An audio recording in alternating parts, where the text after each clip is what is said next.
السلام عليكم ورحمة الله وبركاته. أحبتي في الله، معاكم أختكم في الله مامة عمر وكريم.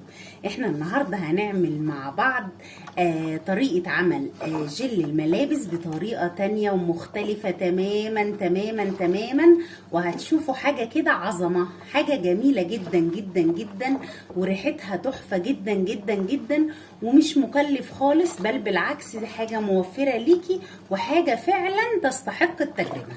نفسي فعلا كلكم تجربوا كل الوصفات اللي بقولها لكم، والله بجد كلها بتبقى حاجات جميلة جدا، وما بعملش حاجة الا لما تكون هتفيدكم. والله يا جماعة ما بعمل حاجة الا لما تكون هتفيدني وهتفيدكم طبعا، لاننا كلنا اخوات ولازم نفيد بعضينا. بصوا يا جماعة، جيل الملابس ده اقسم بالله العلي العظيم ان هو عامل لي ريحة في الشقة فظيعة، قلب ريحة الشقة كلها، ريحة الدوني اللي فيه ريحة رهيبة جدا. بصوا تقلوا، بصوا سمكه، وبصوا جماله، بصوا زي اللي بتشتريه بالظبط بالظبط من الشارع، ويمكن اجمل واحلى، لان الريحة بتاعته رهيبة، ريحته حلوة بجد بجد بجد. عايزة تعرفي انا عملت جل الملابس ده ازاي؟ استنيني يلا تعالي معايا واتفرجي على الفيديو عشان تعرفي انا عملت الجمال ده ازاي. يلا بينا. النهارده هنعمل الجل بتاعنا، جل الملابس بتاعتنا ببرده المسحوق او بالمعجون اللي اسمه بروميكس يا جماعه. حلو جدا اللي عملنا منه الصابون المواعين، وما بقيتش استخدم غيره، بجد ما بقيتش استخدم غير صابون المواعين اللي هو بروميكس او اي منتج تاني، يعني مش نفس الشركه، بس المهم هو العجينه والخلطه دي، الخلطه السحريه الرهيبه دي، بجد بجد تركيبه حلوه جدا جدا. في منها للغسالات الاوتوماتيك، وفي منها للغسالات العاديه والفوق اوتوماتيك. انا غسالتي فوق اوتوماتيك، فجايباه طبعا ايه زي ما حضراتكم شايفين للنص اوتوماتيك. تمام، هو بيعمل 4 كيلو، الكميه بتاعته بتعمل 4 كيلو، في منه ب25 وفي منه ب30. ده جل ملابس يا جماعه، برسيل جل يعني. تمام كده، الماركه بتاعته اسمها بروميكس، ماركه جميله جدا ونضيفه جدا، وبصراحه والله عملت قلبان، بتعمل لي قلبان لما بعمل الخلطه دي في الشقه. تمام. المكونات بتاعتنا ايه فيها بقى؟ بصوا ده الكيس، ودوت بصوا زي نفس كيس الصابون بتاعنا، لو تفتكروا اللي احنا عملناه مع بعض، نفس كيس الصابون ونفس المسحوق برضو اهو. ودوت اللون يا جماعه مكتوب عليه يخفف فيه 4 لتر من الماء. تمام اهو، هما نفس دول اللي كانوا في الصابون بتاعنا. علشان نزود بقى ونعمل جل ملابس بنحتاج بس اللون والريحه، ده اللون والريحه، انما ده الصابون والاريال، الصابون والبوتاص بتاعنا والحاجات بتاعتنا. يلا بينا اقول لكم هنعمله ازاي. يلا بينا. اول حاجه يا جماعه هنعمل ايه؟ بسم الله. نفتح طبعا الحاجه بتاعتنا كده بالراحه، وزي ما احنا عارفين بصوا يا جماعه، ده السائل او الصابون بتاعنا، ده السائل بتاعنا، هو الصابون بتاعنا. طبعا ننزله كويس كده. وده بقى البطاس والحاجات اللي بتنضف لنا الغسيل. بصوا طبعا شغلانتنا دي ايه يا جماعه؟ تقليب. الشغلانه بتاعتنا دي عباره عن تقليب. اي حاجه بتعمليها من الحاجات بتاعت الصابون دي تقليب. تمام، خد بالك من التقليب علشان ما يكلكعش معاكي، وفي نفس الوقت يطلع حلو كده وجميل. طبعا بقى ايه يعني، انا لحد كده الريحه تمام. لما بنفتح بقى الكيس ده، ده القلبان كله، ده الشغل كله، ده اللون والريحه. بصوا يا جماعه لونه، بصوا اللون، بصوا هننزله كده.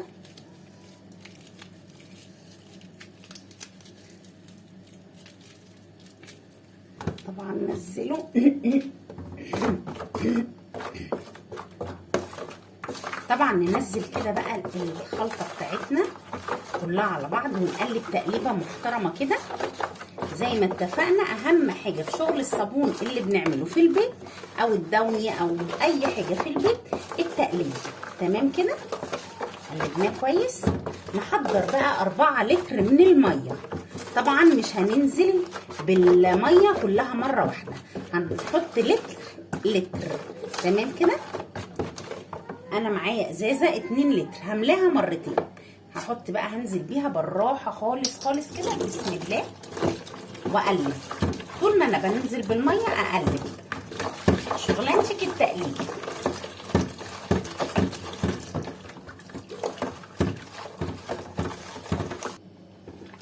بصوا يا جماعه، انا قفلت الكاميرا طبعا وقعدت اقلب.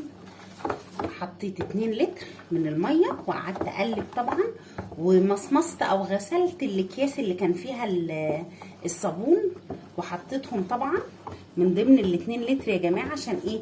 بيبقى فيهم حاجات كتير، والمعتر، كيس المعتر وكيس الصابون نفسه شطفتهم كده بشويه ميه وحطيتهم. تمام، عشان خساره برضو. بصوا اللون بيفتح ازاي، بصوا اللون. طبعا قلبي بقى، بنزل كده ال2 لتر التانيين. كل شغلك في التقليب، قلبي كويس جدا جدا جدا. ولو حسيتي ان في تكتلات فيه ممكن تشغلي المضرب تقلبي بيه برضو حلو جدا. تمام، مضرب الكهربائي او المضرب اليدوي كده. كل شغلك تقليب. بصوا الرغوه بقى. وطبعا مش عايزه اقول لكم على الريحه. ريحه المعطر والمنعم اللي موجود فيه ريحته حلوه جدا، دوني فعلا، دوني الاصل يعني. وبتعمل لك كميه جميله، مش ال4 كيلو. هو بيدخل لك اللي انت بتعمليه ده بيدخل لك في حوالي 6 كيلو. 6 كيلو توفريهم ب25 جنيه او ب30 جنيه على حسب المكان اللي اشتريتي منه. يعني في ناس بتبيعه ب25 وفي ناس بتبيعه ب30. بس حاجه فعلا جميله، وبيقعد معاكي فتره طويله. يعني طبعا انت بتاخدي بالمكيال في قلب الغساله بتاعتك، فبيقعد معاكي وقت طويل، وبيطلع الغسيل زي القشطه. جميل جدا جدا جدا. بصوا بقى، هنفضل نقلب كده. بصراحه الحاجات دي في البيت موفره وروعه. بصوا اللون، بصوا اللون، بصوا اللون عامل ازاي يا جماعه. بصوا لونه. قلبي برضو. يبقى احنا حطينا 4 لتر، 4 لتر من الميه على المكونات بتاعتنا زي ما مكتوب بالظبط على العبوه. ده برائحه اللافندر، مرسوم عليه زهره اللافندر. بس بصراحه يعني بسم الله ما شاء الله. جبته مره وجربته. طبعا انا ما بنزلكوش حاجه الا لما اكون مجرباها. اما بجربها وبتعجبني لازم افيدكم بيها، لازم اوريها لكم يا جماعه.